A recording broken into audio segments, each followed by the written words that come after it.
My boyfriend defended his brother for robbing me blind and threatened to dump me if I report him. But what I found on his phone just sent them both to prison.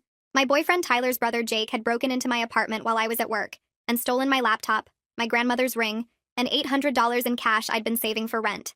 I had it all on my security camera. Clear as day. Jake using the spare key Tyler had given him without asking me, going through my drawers, taking my stuff. When I showed Tyler the footage, he immediately started making excuses. He's going through a rough time right now. He just needs help. I said I was calling the police and Tyler actually grabbed my phone out of my hand. If you report my brother, we're done. I'm not dating someone who would destroy my family like that. I couldn't believe what I was hearing. His brother had literally robbed me and Tyler was acting like I was the bad person for wanting my stuff back. He'll pay you back when he gets on his feet, Tyler kept saying. You don't understand what he's been through. Our parents were really hard on him growing up. Jake had been fired from 6 jobs in 2 years for stealing from the register. This wasn't some momentary mistake. But Tyler refused to see it. He kept saying blood is blood and that I needed to be more understanding. Relationships are about compromise, he said. If you loved me, you'd let this go. The next week, Jake stole my bike from the parking garage. Tyler's response was that I should have locked it up better. The week after that, Jake took my emergency credit card and ran up $400 at a bar. Tyler said I shouldn't leave my wallet where people could find it. In my own apartment, where Jake wasn't supposed to be. Every time I brought up filing charges, Tyler would threaten to leave. I'm not choosing between you and my brother, but if you force me to, family comes first. He'd already chosen, though. He was choosing to let his brother rob me blind while I just had to take it. Tyler started getting meaner about it, too. Maybe if you weren't so materialistic, this wouldn't bother you so much. It's just stuff. You can buy another laptop. You're being really selfish right now. He actually called me selfish for wanting my stolen property back. His brother was coming over to Tyler's place all the time, and Tyler would invite me over knowing Jake would be there. Jake would smirk at me and make little comments. Nice earrings. Are those new? Knowing he'd stolen money from me. Tyler would just change the subject like nothing was happening. I was going crazy. My friends kept telling me to leave Tyler, but I'd been with him for 3 years and kept thinking he'd come to his senses. Plus, Jake had started threatening me in subtle ways. It would be really unfortunate if something happened to your car. Your apartment doesn't seem very secure. Tyler would say Jake was just joking and that I was being paranoid. Then one day I was at Tyler's apartment and he was in the shower. His phone kept buzzing on the coffee table. I wasn't going to look, but I saw Jake's name and a preview that said, "Did you get the rest of?" So I picked it up. The messages were insane. Tyler and Jake had been planning this for months. Tyler would tell Jake when I wasn't home. Tyler gave Jake the spare key. Tyler told him where I kept my emergency cash. Tyler even told him which jewelry was valuable. They were splitting everything 50-50. Tyler had been complaining about money troubles, and Jake offered to help him rob me. Tyler's messages said things like, "She's so naive she'll never figure it out," and "I'll just threaten to break up if she tries anything," and "After 3 years she's too invested to leave." They were literally laughing about how stupid I was. Jake had written, "Your girlfriend is like a personal ATM," and Tyler had responded with laughing emojis. There were messages about what to target next. Tyler was planning to get me to add him to my bank account so they could drain it slowly. He'd already started mentioning how couples should share finances and trust each other completely. I took photos of everything with my phone. Then I saw something else. Tyler had been texting another girl, Becca, sending her pictures of jewelry he was going to buy her, with my money. The jewelry Jake had stolen from me, Tyler was selling it and using the cash to impress some other girl. He'd been seeing her for 6 months, taking her to expensive restaurants while telling me we needed to stay in to save money. The kicker was that Becca was Jake's ex-girlfriend. She'd dumped Jake a year ago for being a thief and a liar. So Jake was helping Tyler steal from me to win over the girl who'd dumped Jake for being exactly what Tyler had become. I sent all the screenshots to myself and left before Tyler got out of the shower. That night, I called Jake's parole officer. Yeah, Jake was on parole for theft. Tyler had never mentioned that. I reported all the stolen items and provided the security footage and the text messages. Jake was arrested the next morning. Tyler called me, screaming that I'd ruined his brother's life and destroyed their family. I told him to check his messages. I hung up before he could say anything else. My hands were shaking so bad I almost dropped the phone. Within 2 minutes, my screen lit up with his name over and over. Call after call, text after text. I could see the previews popping up. Answer the phone. We need to talk. You're being crazy. This is all a misunderstanding. I turned my phone to silent and flipped it face down on my coffee table. I couldn't deal with him right now. I needed to focus on what came next. I pulled up my contacts and found Rosemary's number. She answered on the second ring. I told her everything. The phone messages, the conspiracy, Jake getting arrested, Tyler calling and screaming at me. She cut me off halfway through. She said she was coming over right now. She said she never trusted Tyler anyway, and there was no way she was letting me deal with this alone. She asked if I felt safe. I said I didn't know. She told me to lock my door and not answer it for anyone except her. She'd be there in less than an hour. I checked all my locks twice after we hung up. The apartment felt different now, like Tyler could show up any second. Rosemary arrived 53 minutes later with an overnight bag slung over her shoulder and a paper bag of Chinese food in her hands. I couldn't eat any of it. My stomach was twisted up too tight. We sat at my kitchen table and I pulled up all the screenshots on my phone. There were so many of them. Messages going back months. Rosemary helped me organize them by date so we could see the whole pattern. Tyler telling Jake when I'd be at work. Tyler describing where I kept my emergency cash in the bedroom closet. Tyler listing which pieces of jewelry were worth the most money. Jake sending laughing emojis about me being a personal ATM. Tyler talking about getting access to my bank account. It was all right there. Clear as anything. Rosemary kept shaking her head and saying she couldn't believe it. But she could believe it. She'd told me months ago that something felt off about Tyler. I just hadn't wanted to listen. We were still going through everything when someone started pounding on my door. Heavy fists. Bang, bang, bang. Then Tyler's voice yelling from the hallway. He was saying I had no right to go through his phone. That I violated his privacy. That I needed to let him explain everything. That Jake's arrest was my fault. Rosemary grabbed her phone and dialed 911 before I could even move. I sat frozen at the kitchen table while she talked to the operator. She gave them my address and said my ex-boyfriend was harassing me and refusing to leave. Tyler kept pounding, kept yelling. I could hear other apartment doors opening. Neighbors coming out to see what was happening. The police arrived maybe 15 minutes later. I heard their voices in the hall telling Tyler he needed to leave the property immediately. Tyler tried to explain that I was his girlfriend and I was being unreasonable. One of the officers said he didn't care about relationship drama. Tyler either left right now or they'd arrest him for trespassing. I heard Tyler's voice getting quieter as they walked him toward the stairs. Then it was silent. Rosemary and I just sat there for a minute not saying anything. Then she got up and made sure my door was locked again. The next morning, I called my landlord Celia as soon as I thought she'd be awake. I told her what happened with Tyler and that he had a key to my apartment. I needed my locks changed immediately. She said she was sorry I was going through this. She said she could have a locksmith there within 2 hours, but I'd have to pay the service fee. I said that was fine. I just needed Tyler to not be able to get in anymore. The locksmith showed up an hour and 40 minutes later. Rosemary and I watched him take apart my old locks and install new ones. He put in a deadbolt too. The whole thing cost me $200 I really couldn't afford right now. But knowing Tyler couldn't just walk in anymore made it worth every penny. While the locksmith was finishing up, I searched online for Jake's parole officer information. It took me 20 minutes to find the right county website and figure out who was assigned to his case. Her name was Bella Townsend. I called the number listed and got her voicemail. I left a message explaining who I was, and that I had evidence of Jake violating his parole. She called me back 30 minutes later. I told her everything. The thefts, the security camera footage, the text messages between Tyler and Jake planning it all. She asked me to email her everything I had. I sent her the video files and screenshots while we were still on the phone. She was quiet for a minute after I sent it.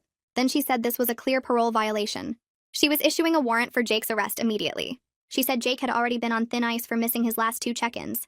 This theft conspiracy would definitely send him back to prison. She thanked me for reporting it and said she'd call me back with updates. 6 hours later, my phone rang. It was Bella. She said Jake had been arrested at Tyler's apartment. Apparently, he'd been staying there the whole time. She said Jake would have a parole violation hearing within the week, and he'd also be facing new criminal charges for all the thefts. She asked if I'd be willing to testify if it went to trial. I said yes. Absolutely yes.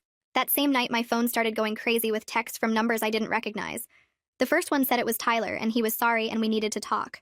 The second one, from a different number, said I was being cruel to his family and they didn't deserve this. Then another number sent a long message about how his parents were crying, and it was all my fault for being vindictive. I realized he was using different phones or apps to get around me blocking him. Over the next 2 days, I got maybe 30 messages from at least 8 different numbers.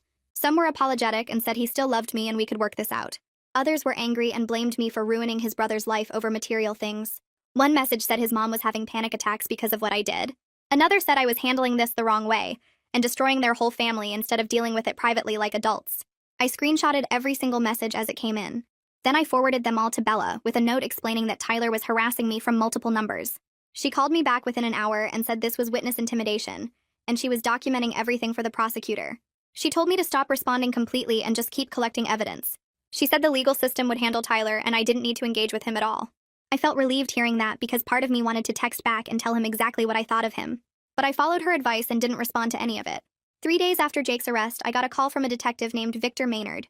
He said he was assigned to investigate the thefts, and he wanted to talk to me about filing formal charges against both Jake and Tyler. He said the text messages I'd provided made this a clear conspiracy case, and the district attorney was very interested in prosecuting both brothers. We scheduled a meeting at the police station for the next morning. I showed up at 9 and Detective Maynard met me in the lobby. He was probably in his 40s with graying hair, and he seemed genuinely concerned about my situation. He took me to an interview room and recorded everything while I gave my full statement. I told him about every item that was stolen, the exact dates when I noticed things missing, and how Tyler reacted each time I wanted to report it. I explained how Tyler would threaten to break up with me if I called the police, and how he called me selfish for caring about my stolen property. I described the months of gaslighting where Tyler made me feel like I was overreacting or being paranoid. Detective Maynard asked detailed questions about Tyler's threats and wrote down everything I said.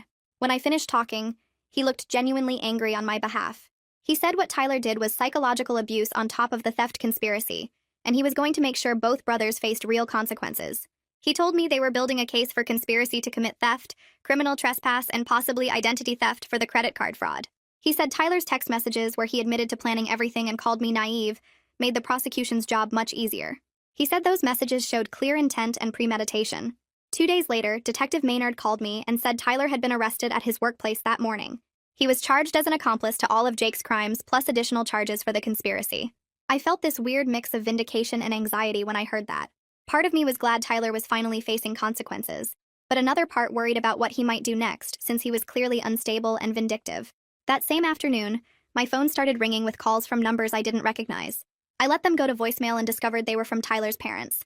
His mother left 3 long voicemails crying about how I was destroying their family over material possessions. She said Tyler was a good person who made a mistake, and I was being cruel by pressing charges. She said their family would never recover from this, and it was all because I couldn't forgive and move on. I saved every voicemail as evidence, but I didn't call back. Detective Maynard had told me to avoid any contact with Tyler's family and let him handle everything. The calls kept coming for 2 more days until I finally blocked those numbers too. That weekend, Rosemary came over and said we needed to file a restraining order against Tyler.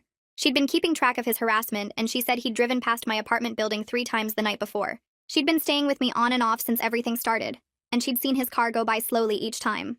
We went to the courthouse on Monday morning and filled out all the paperwork for a temporary restraining order. I listed all the harassing messages, the voicemails from his parents, and Rosemary's statement about him driving past my building. The judge reviewed everything and granted a temporary order right there. He scheduled a hearing for a permanent order in 2 weeks. I felt a little safer knowing Tyler legally had to stay away from me now. That night, I tried to log into our shared streaming accounts to watch something and distract myself. Every single password had been changed. Tyler had gone through Netflix, Hulu, Amazon, everything we shared, and locked me out of all of them. It was such a petty move, but it hurt more than it should have. It reminded me that Tyler was vindictive and would try to hurt me in whatever small ways he could reach me. I had to set up my own accounts and pay for new subscriptions I couldn't really afford. The next morning, my credit card company called about the fraudulent charges Jake had made at the bar. I had to fill out a bunch of dispute forms and provide copies of the police reports. The representative said it would take 30 to 60 days for them to investigate and potentially refund the money. She said I needed to document everything and stay in contact with the detective handling my case. I spent an hour on the phone going through every charge and explaining how my card was stolen. The next day, I printed out the list of local pawn shops that Detective Maynard had given me and started calling each one to ask if they had my laptop. The first 3 places said no and sounded annoyed that I was bothering them. The 4th place put me on hold for 5 minutes while someone checked the back room. The guy came back and said they might have something matching my description, but I'd need to come in to verify it. I drove over there immediately, my hands gripping the steering wheel too tight the whole way. The pawn shop was in a sketchy part of town with bars on the windows and a buzzer system to get in. The owner was this older guy with reading glasses hanging on a chain around his neck. He brought out my laptop from behind the counter, and I recognized it instantly from the sticker I'd put on the back. He pulled up his records on an ancient computer and showed me that someone named Jake Cannon had sold it exactly 2 weeks ago for $200. I took pictures of everything with my phone, and the owner said he'd hold it as evidence if the police needed it. I called Detective Maynard from the parking lot and told him what I found. He said he'd pick it up that afternoon and log it into evidence for the case. When he retrieved the laptop later, he called to tell me it was officially part of the criminal investigation now. He explained I wouldn't get it back until after the trial was over because they needed it to prove Jake had stolen and sold my property. I understood, but it still frustrated me because I'd already bought a replacement laptop I couldn't afford. At least knowing where it was felt like something, even if I still didn't have my grandmother's ring or the $800 cash. My rent was due in 3 days, and I was short by $400, even after the insurance payout. I'd been avoiding Celia because I knew I couldn't pay on time, and I was embarrassed about the whole situation. Finally, I went to her office in the building and explained everything that had happened. I brought copies of the police reports and showed her the case numbers for the theft charges. She listened to the whole story without interrupting, and then said she'd dealt with theft before and knew how hard it was to recover financially. She told me she'd waive the late fees for this month and work with me on a payment plan for the rest. Her kindness made my eyes water, and I had to blink fast to keep from crying in front of her. That afternoon, the DA's office called with news about Jake's case. The prosecutor said they were offering Jake a plea deal if he agreed to testify against Tyler and provide information about where all the stolen items were sold. I felt angry that they were negotiating with the person who'd actually broken into my apartment and stolen my stuff.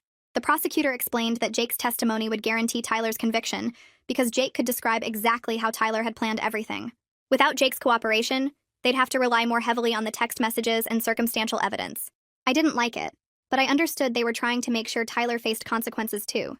3 days later, the prosecutor called again to say Jake had accepted the plea deal. Jake admitted in his statement that Tyler had planned the entire thing and told him exactly when I wouldn't be home. The prosecutor read me parts of Jake's confession where he described Tyler giving him the spare key and telling him which items were most valuable. Jake would serve 18 months in county jail for the parole violation and the new theft charges. Tyler would face trial for conspiracy, fraud, and all the other charges because he'd been the one who came up with the plan.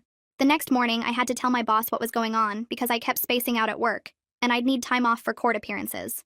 I walked into her office feeling like I might throw up from nervousness. She closed the door and told me to sit down and take my time explaining.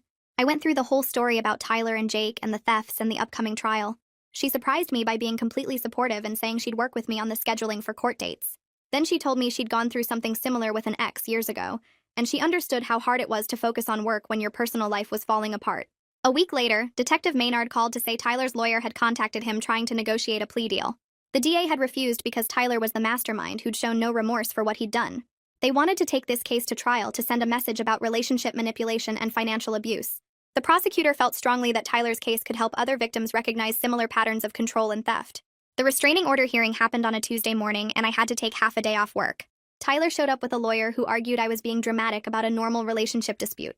His lawyer said couples fight about money all the time, and that didn't justify a permanent restraining order. I presented all the evidence, including the conspiracy text messages, the threats Tyler had made, and the harassment from him and his family. The judge read through everything carefully and then granted a permanent restraining order without any hesitation. He said the evidence showed a clear pattern of manipulation, financial abuse, and intimidation. Tyler had to stay at least 500 feet away from me, my home, and my workplace at all times. 2 days later, I was at work when the receptionist called my desk to say someone was in the lobby asking for me. I walked out there and saw Tyler standing by the front desk. My stomach dropped, and I immediately turned around and went back to my office. I called security and told them Tyler had a restraining order and wasn't supposed to be here. Security escorted him out while he kept yelling that he just needed to talk to me and explain his side. They called the police, and Tyler was arrested right there in the parking lot for violating a court order. Detective Maynard called me an hour later to say Tyler had been taken into custody, and this violation would add another charge to his case. Finally, some good news came when Detective Maynard called about my grandmother's ring. Jake had admitted during his plea negotiations that he'd given the ring to Tyler instead of selling it himself. Tyler had taken it to a jewelry store downtown and sold it for $300. The store owner still had the ring in his inventory and agreed to return it once the criminal case was resolved. Detective Maynard said I'd get it back after Tyler's trial concluded. Knowing where my grandmother's ring was and that I'd eventually get it back made me feel lighter than I had in weeks. A few days after getting that news about the ring, Rosemary came over and found me checking all my locks for the third time that evening. She sat me down and said I needed to talk to someone professional about what I was going through, because the constant checking and the fact that I hadn't slept more than 4 hours a night in weeks wasn't normal. I tried to brush it off, but she pulled up a therapist's website on her phone and made me call right there to schedule an appointment. The therapist had an opening the next week and specialized in trauma from relationship manipulation, which Rosemary had specifically searched for. The first session felt weird sitting in this small office with soft lighting trying to explain to a stranger how my boyfriend had orchestrated a months-long conspiracy to rob me. But the therapist didn't look shocked or skeptical. She just nodded and took notes and asked questions about Tyler's specific manipulation tactics. She explained how threatening to leave someone if they report a crime is a textbook control method, and how the gaslighting about my apartment security was designed to make me blame myself instead of the actual criminals. By the end of the hour, I felt like someone finally understood that this wasn't just a bad breakup. It was calculated abuse disguised as a relationship. 2 days later, I got a message request on social media from someone named Liam, who said he used to work with Tyler and had information that might help my case. I immediately forwarded the message to Detective Maynard before responding, and he told me to set up a meeting at a public place and he'd be there. We met at a coffee shop downtown the next afternoon, and Liam showed up looking nervous, but determined. Detective Maynard sat at our table, and Liam started explaining how Tyler used to brag about me at work, but not in a good way. Liam pulled out his phone and showed us text messages where Tyler had talked about how easy it was to manipulate me, and how I was too stupid to notice what was happening. The messages made my face burn with anger and embarrassment, seeing Tyler mock me to his coworkers while pretending to love me at home. Liam said he'd felt guilty about not saying anything sooner, but he thought Tyler was just being a jerk, not actually committing crimes. Detective Maynard asked if he could forward those messages, and Liam agreed immediately, saying he wanted to help however he could.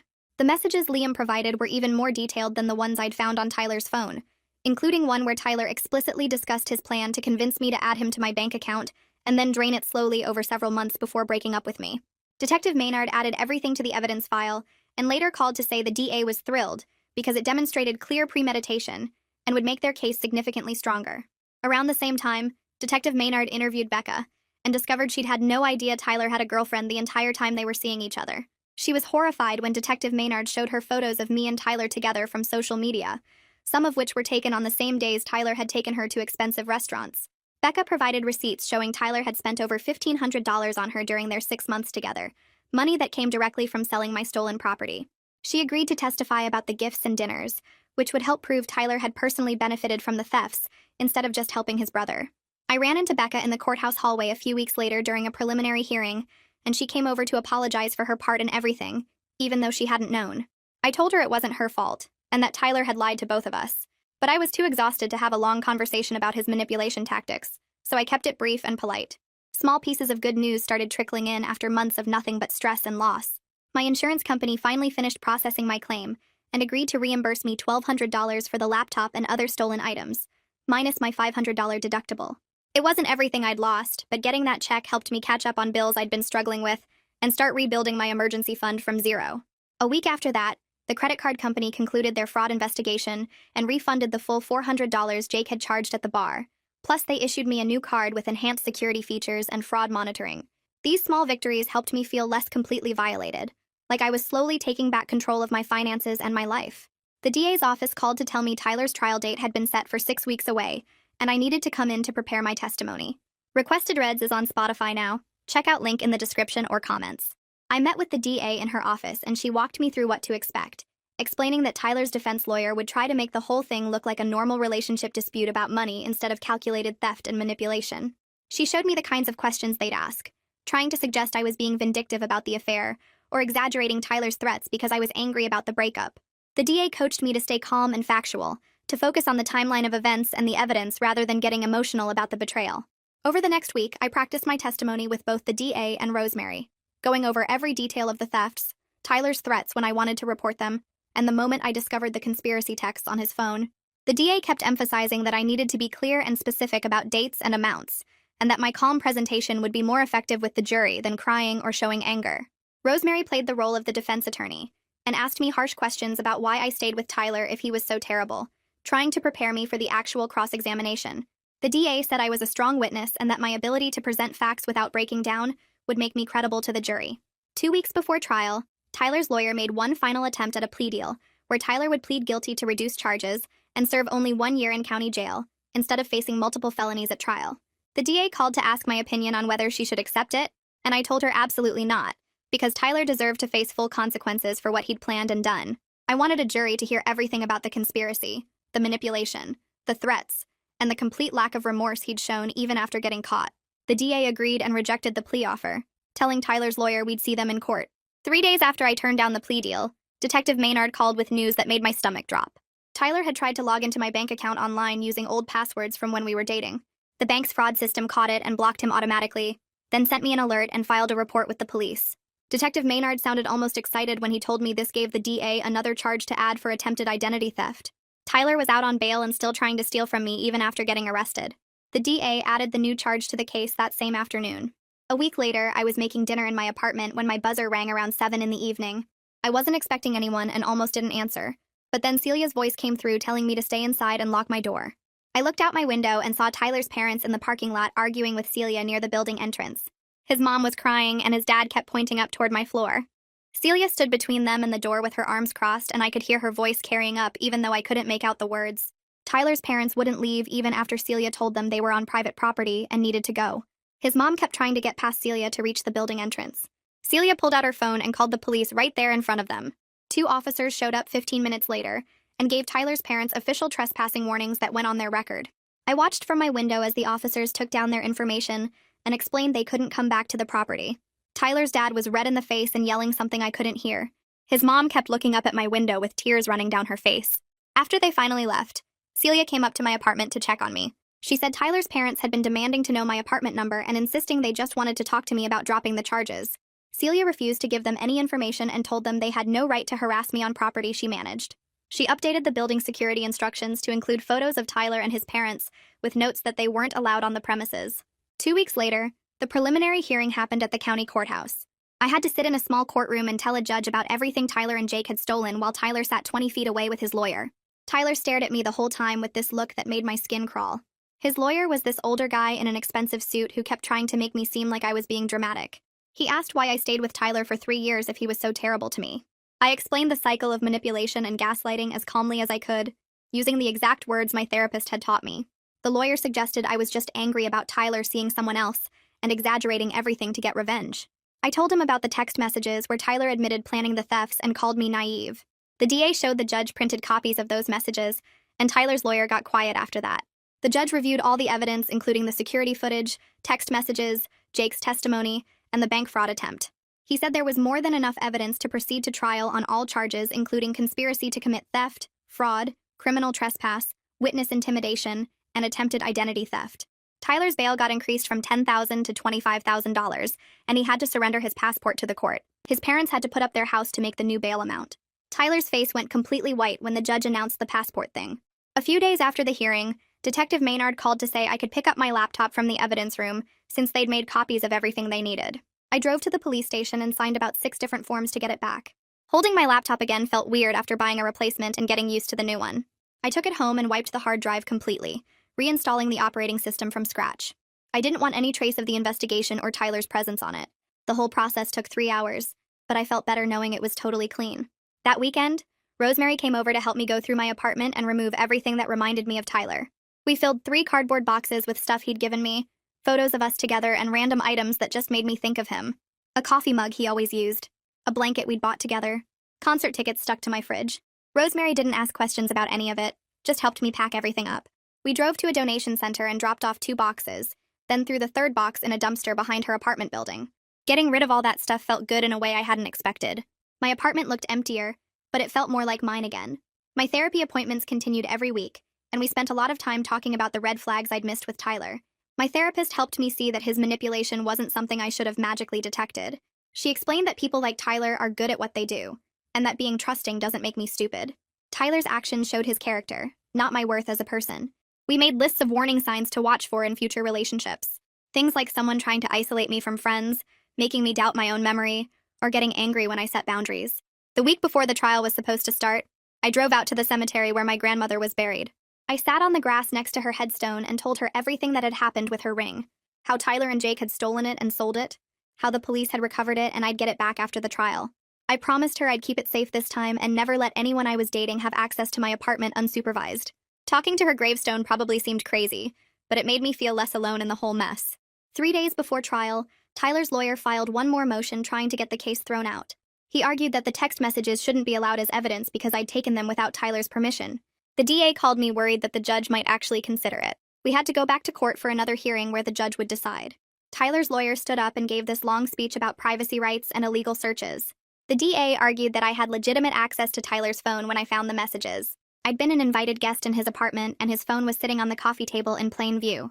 The judge asked me directly if Tyler knew I was at his apartment that day. I said yes. He was in the shower and knew I was waiting for him in the living room. The judge ruled that I had every right to look at a phone left unattended in a shared space where I was invited guest. The text messages would be allowed as evidence. Tyler's lawyer looked frustrated but couldn't argue with the ruling. Finally, 6 weeks after I'd rejected the plea deal, the trial began. I sat in the gallery with Rosemary while the DA gave her opening statement. She told the jury this was a case about betrayal, manipulation, and calculated theft. Tyler's lawyer gave his opening statement claiming this was just a family dispute blown out of proportion. Then the DA started presenting evidence. The security footage of Jake entering my apartment played on a screen for the whole courtroom to see. You could see Jake using the spare key to unlock my door, walking straight to my bedroom, going through my drawers, and taking my laptop and jewelry box. The timestamp showed the exact date and time. Tyler's lawyer couldn't dispute the video because it was too clear. Instead, he tried to argue that Tyler didn't know what Jake was planning, and that Jake had acted on his own without Tyler's knowledge. The DA smiled and said she'd be presenting text message evidence that would prove otherwise. The next day, Jake took the witness stand wearing an orange jumpsuit with his hands cuffed in front of him. The bailiff removed the cuffs once he sat down, and Jake looked smaller than I remembered, hunched over in the witness box. The DA started asking him questions about his relationship with Tyler, and when they first discussed stealing from me. Jake spoke quietly at first, saying Tyler had come to him 6 months ago complaining about money problems, and asking if Jake knew any way to make quick cash. Jake admitted he suggested they could take things from me since Tyler had access to my apartment and knew my schedule. The DA asked Jake to describe how they planned it, and Jake went through everything in detail. Tyler told him which days I worked late. Tyler gave him the spare key I didn't know existed. Tyler sent him photos of my apartment layout and marked where I kept valuables. Tyler even told him my grandmother's ring was worth at least $2,000 and to make sure he grabbed it. Jake said they split everything 50-50, and Tyler would meet him after each theft to divide the money and decide what to sell. Tyler's lawyer stood up for cross-examination and immediately started attacking Jake's character. He brought up Jake's criminal record, his 6 firings for theft, his parole status. He suggested Jake was lying to get a reduced sentence, and that he'd stolen from me on his own without Tyler's knowledge. Jake stayed calm and said he had text messages proving Tyler was involved. The DA pulled up the messages on the courtroom screen and Jake walked through each one, showing how they matched his testimony perfectly. Tyler's lawyer tried to suggest Jake had faked the messages somehow, but the phone company records confirmed every text was real and sent from Tyler's actual phone number. When Jake stepped down, I could see Tyler staring at him with pure hatred, and Jake wouldn't look in his direction at all. Then it was my turn to testify. I walked to the witness stand on shaky legs and put my hand on the Bible, while the clerk asked if I swore to tell the truth. The DA started with basic questions about my relationship with Tyler and how long we'd been together. I explained we'd dated for 3 years and I'd trusted him completely, even giving him a key to my apartment after the first year. She asked me to describe the first theft, and I walked through coming home to find my laptop and grandmother's ring missing. I told the jury about the security camera footage showing Jake entering with a key, and how Tyler immediately made excuses when I showed him the video. The DA had me describe each subsequent theft, and Tyler's reaction every time. She asked about his threats to break up with me if I reported Jake, and I repeated what Tyler had said about family coming first, and me being materialistic. Then she asked about finding the text messages on Tyler's phone, and I described exactly what I'd seen that day in his apartment. I went through the messages about me being naive, about draining my bank account, about me being a personal ATM. The DA displayed the actual screenshots on the screen and asked me to read specific ones out loud.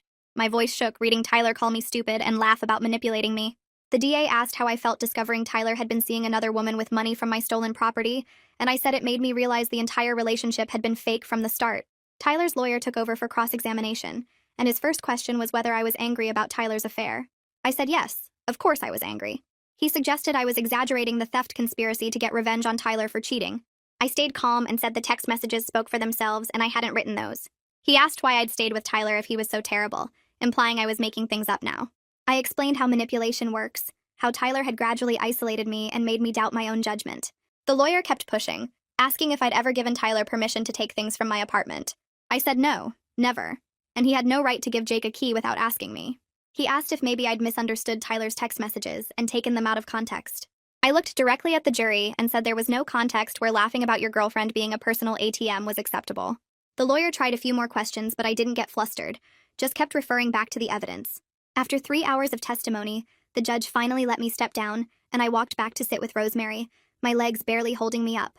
Liam testified next and described working with Tyler 2 years ago at a retail store. He said Tyler had bragged constantly about having a girlfriend who was easy to manipulate financially. Liam remembered Tyler saying I was too trusting and would believe anything he told me. He testified that Tyler had specifically mentioned planning to get added to my bank account, so he could access my money directly. The DA asked if Tyler had ever expressed guilt or concern about deceiving me, and Liam said no, Tyler had thought it was funny.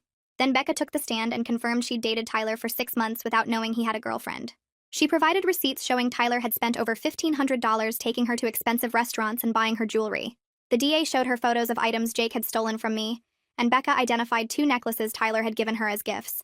She looked genuinely upset, testifying and apologized to me directly from the witness stand, which the judge told her not to do. Tyler's lawyer tried to suggest Becca was lying to avoid looking bad herself, but she had dated receipts and text messages proving everything she said. The DA spent the next day presenting financial evidence. She showed the jury Tyler's bank records with cash deposits that matched exactly what Jake had stolen from me. $800 deposited the day after my rent money disappeared. $300 2 days after my grandmother's ring was sold. $400 the week after Jake used my credit card. The phone records showed Tyler and Jake texted or called each other 73 times during the 2 months when the thefts occurred. The DA highlighted calls made right before and right after each theft, showing coordination. She presented the pawnshop records for my laptop and jewelry store records for my grandmother's ring, proving Jake had sold them and Tyler had received half the money. The evidence was overwhelming, and Tyler's lawyer kept objecting to various technical points, but the judge overruled him every time. By the end of the prosecution's case, Tyler looked pale and kept whispering urgently to his lawyer. Tyler's lawyer called him to the stand on the 3rd day of trial. Tyler wore a suit and tried to look sympathetic as he answered questions. He claimed he'd only been trying to help his troubled younger brother who had addiction issues and needed money. He said he'd given Jake my spare key because Jake was homeless and needed a place to stay sometimes when I wasn't home. Tyler testified that he had no idea Jake was stealing from me until I showed him the security footage. He said the text messages were taken out of context, and he'd been joking around with his brother, not actually planning thefts. Tyler claimed he never intended for me to be hurt financially, and he'd planned to pay me back for everything once Jake got on his feet. His lawyer asked about the affair with Becca, and Tyler said he'd been confused about our relationship and made a mistake. But that didn't make him a thief. He actually started crying on the stand talking about how much he'd loved me, and how sorry he was that things had gotten so messed up. His parents were crying in the gallery, and Tyler kept looking at them for support. The DA stood up for cross-examination with a stack of printed text messages in her hand. She asked Tyler to explain the message where he called me naive and said I'd never figure out what they were doing. Tyler stammered and said it was just trash talk between brothers. She read another message where Tyler told Jake exactly when I'd be at work and which window was easiest to access. Tyler claimed he'd been joking and didn't think Jake would actually break in. The DA read the message where Tyler said I was too invested after 3 years to leave him even if I suspected something. Tyler said he'd been venting frustration, not planning crimes. She pulled up the message where Jake wrote that I was like a personal ATM, and Tyler responded with laughing emojis. Tyler had no explanation for that one and just said it looked bad out of context. The DA asked what context made laughing about your girlfriend being an ATM acceptable, and Tyler couldn't answer. She brought up his plan to get added to my bank account and drain it slowly, reading his exact words from the texts. Tyler tried to say he'd never actually done that, so it didn't count. And the DA pointed out that was only because I discovered the conspiracy first. She asked about the expensive dinners with Becca, and the jewelry he'd bought her with money from my stolen property. Tyler got defensive and said his relationship with Becca had nothing to do with the theft charges. The DA showed the jury receipts proving the jewelry Tyler gave Becca was purchased the same week Jake sold my grandmother's ring. Tyler's face turned red and he started arguing with the DA until the judge told him to just answer the questions. By the time she finished, Tyler looked angry and flustered instead of sympathetic, and several jurors were shaking their heads. Closing arguments happened the next morning. The DA stood in front of the jury and laid out the entire conspiracy from start to finish. She emphasized that Tyler hadn't made a mistake or a bad decision. He'd planned for months to systematically rob his girlfriend. She talked about the betrayal of trust, how Tyler had weaponized my love for him to steal from me while threatening to leave if I tried to stop it. She pointed out that Tyler showed no remorse even when caught, instead trying to blame Jake and play the victim. The DA said the evidence was overwhelming and the jury's job was simple, to hold Tyler accountable for his calculated crimes. Tyler's lawyer gave his closing argument focusing on Tyler's clean record before this and his difficult family situation. He argued that Tyler had made poor choices trying to help his brother, but hadn't intended to hurt anyone. He suggested the text messages showed bad judgment and insensitive jokes, not criminal conspiracy. He asked the jury to show mercy and consider probation instead of prison time. His argument felt weak after everything the jury had heard, and he only spoke for 20 minutes compared to the DA's hour-long closing. The jury left to deliberate just before lunch. Rosemary and I went to a cafe across from the courthouse, but I couldn't eat anything. Just pushed food around my plate while we waited. My phone buzzed after 4 hours with a text from the DA saying the jury had reached a verdict. We rushed back to the courtroom and took our seats while the jury filed back in. The judge asked if they'd reached a verdict, and the foreman said yes. The clerk read out each charge, and after each one, the foreman said guilty. Conspiracy to commit theft, guilty. Criminal trespass, guilty. Fraud, guilty. Identity theft, guilty. Witness intimidation, guilty. I watched Tyler's face go from pale to gray as each guilty verdict was read. His mother started sobbing loudly in the gallery, and his father put his arm around her. Tyler just stared straight ahead like he couldn't process what was happening. The judge thanked the jury and dismissed them, then set a sentencing date for 3 weeks later. As the bailiff led Tyler away in handcuffs, he finally looked at me with an expression I couldn't read. Anger, maybe, or disbelief. I felt something lift off my chest, like I'd been holding my breath for months, and could finally breathe normally again. The DA found me in the hallway after and explained that Tyler faced up to 5 years in state prison, given the multiple convictions and the restraining order violation. She said I could give a victim impact statement at sentencing if I wanted to address the court directly. I told her yes, I wanted to speak. She gave me information about what to include and said to keep it focused on facts and how the crimes affected me. Rosemary hugged me tight and said she was proud of me for seeing this through. We drove back to my apartment and I felt exhausted but also vindicated. The jury had believed me. Tyler would face real consequences. It wasn't over yet, but the hardest part was done. I spent the next 2 weeks writing my victim impact statement. I'd start typing and then delete everything because it sounded too angry or too emotional. I wanted the judge to understand what Tyler had done to me beyond just the money he'd stolen. Rosemary came over one evening and read through my latest draft. She helped me cut out the parts that sounded like I was just venting and focus on concrete facts about how the betrayal had affected my life. We worked on it for hours. editing and rewriting until it felt powerful, but not overdramatic. I practiced reading it out loud to make sure I could get through it without breaking down. The statement ended up being 2 pages long, describing the financial hardship, the emotional manipulation, and the ongoing trust issues I was dealing with. Rosemary said it was perfect, and would show the judge exactly why Tyler deserved serious prison time. The sentencing date arrived 3 weeks later. I got to the courthouse early with Rosemary, and we sat in the hallway outside the courtroom going over my statement one more time. My hands were shaking, and I kept reading the same paragraph over and over without actually processing the words. Rosemary squeezed my shoulder and told me I'd do fine, that Tyler needed to hear what he'd done to me. The bailiff called us in, and I walked to my seat at the front. Tyler was already there at the defense table in an orange jumpsuit with his hands cuffed in front of him. His lawyer sat next to him looking through papers. Tyler's parents were in the gallery behind him, and his mother was already crying quietly. The judge came in and everyone stood up. My legs felt wobbly, but I stayed upright. The judge asked if I wanted to give my victim impact statement, and I said yes. I walked up to the podium they had set up and unfolded my 2 pages with hands that wouldn't stop trembling. I started reading about how Tyler's manipulation had made me doubt my own judgment for months. I described checking my locks 5 times every night and having panic attacks when anyone got too close to my personal space. I explained how the financial theft had set me back months, because I'd had to replace my laptop and cover rent without my savings. I talked about the trust issues I was still working through in therapy and how I second-guessed every relationship now. I kept my voice steady and focused on facts like the DA had told me to. Tyler stared at the floor the entire time. He wouldn't look at me even once. His jaw was clenched and his shoulders were hunched forward like he was trying to make himself smaller. When I finished reading, I folded the papers back up and returned to my seat. The judge thanked me and asked if Tyler wanted to make a statement. Tyler's lawyer stood up and said his client wanted to address the court. Tyler stood up slowly and cleared his throat. He said he was sorry for what happened and that he'd made terrible choices. He said he took full responsibility and understood he needed to face consequences. It sounded rehearsed and empty. The judge didn't look impressed. She reviewed the charges and the jury's guilty verdicts on each count. Then she announced the sentence. 3 years in state prison with credit for the 4 months Tyler had already served. 3 years of probation after his release. And a restitution order for $4,000 covering everything stolen plus my expenses for new locks and therapy costs. It wasn't the maximum sentence of 5 years, but it felt real. Tyler's mother started sobbing loudly, and his father put his arm around her. Tyler just nodded slowly like he'd expected this. The bailiff came over to lead him out, and Tyler finally looked at me. His expression was blank. No anger or regret or anything I could read. Then he was gone through the side door. The judge dismissed everyone, and I stood up on shaky legs. Rosemary hugged me tight and said she was proud of me. The DA came over and shook my hand. She said the sentence was fair given the circumstances, and the restitution order meant Tyler would have to pay me back eventually.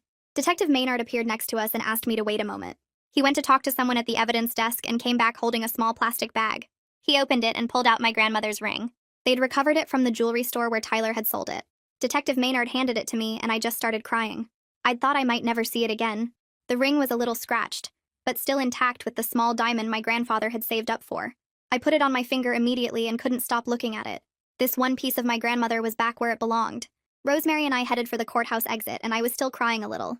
We pushed through the doors, and Tyler's parents were waiting on the steps. His mother started walking toward me with her arms out like she wanted to hug me or something. Celia appeared out of nowhere and stepped between us. Rosemary moved to my other side, and they formed a wall. Celia told Tyler's parents to stay away from me, and that they had no right to approach me after what their sons had done.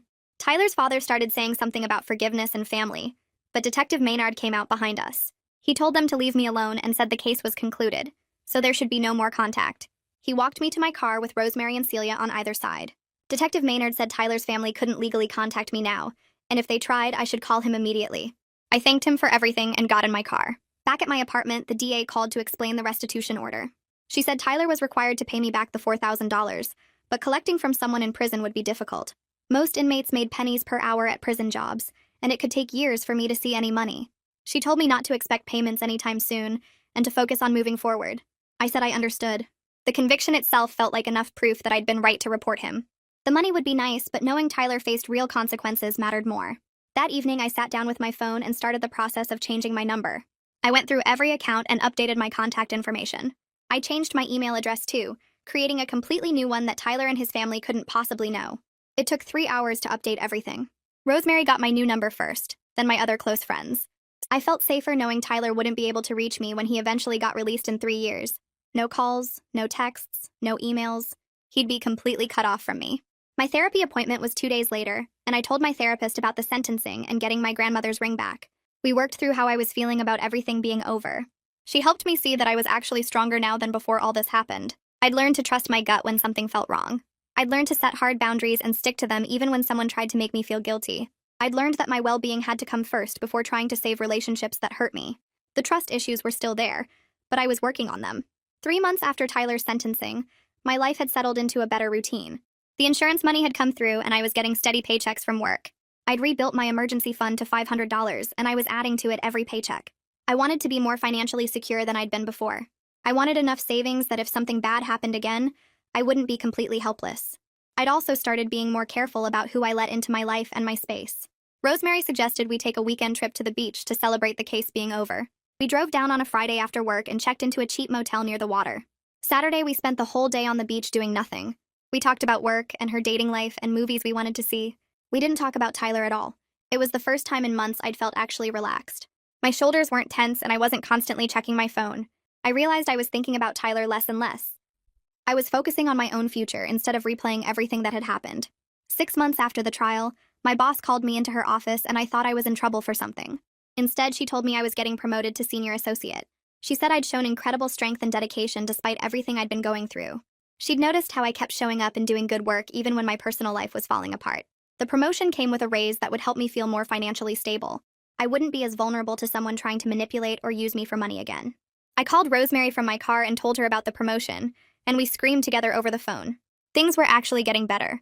8 months after the trial, I downloaded a dating app and immediately felt weird about it. My therapist said this was normal and that taking things slow was healthy. I matched with a few guys and went on coffee dates that were fine, but nothing special. One guy talked about his ex the entire time.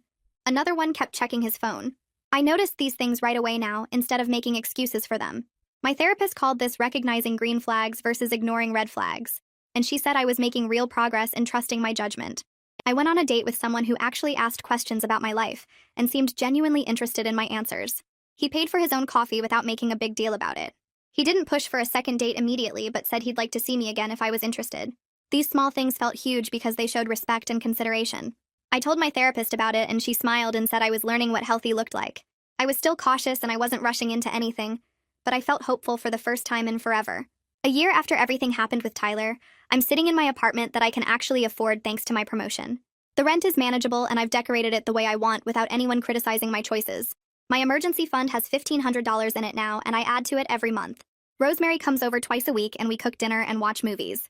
My grandmother's ring sits on my right hand where I can see it every day, reminding me that I got through the worst thing that ever happened to me. Work is good, and my boss trusts me with bigger projects. I have friends who actually showed up when things got hard instead of disappearing. Tyler taught me that I'm stronger than I thought, and that I can trust myself completely. I won't settle for people who don't respect me ever again. That's it for today's story. Thanks for spending a few minutes here. It really makes this space feel special. I hope it added a little kindness to your day.